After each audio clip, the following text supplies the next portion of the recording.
Hey guys, so we have a Fast Intentions twin turbo kit on this 370Z. It has the stage seb, I like to refer to it. It's the 2.5, the new 2.5 from Fast Intentions. So it uses a much bigger turbo.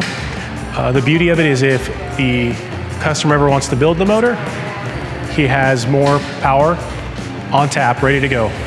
Pretty clean little build, stock engine, all the fueling bits, a return fuel system. We can run flex fuel, ECU controlled boost, and on 85 in fourth gear, it's making an easy 655 wheel and a little over 500 foot-pounds of torque. The beautiful thing about this is it's really deceiving. Stock looking Z with more than 700 horsepower at the engine. On 91 octane, it makes 525 wheel, which is really good for our California fuel. It's just a good testament to these turbos and the package that Fast Intentions puts together with the combination of the Zona rotor turbos.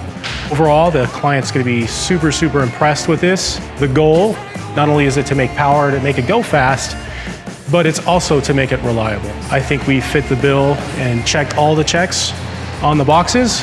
I'm excited to go drive it.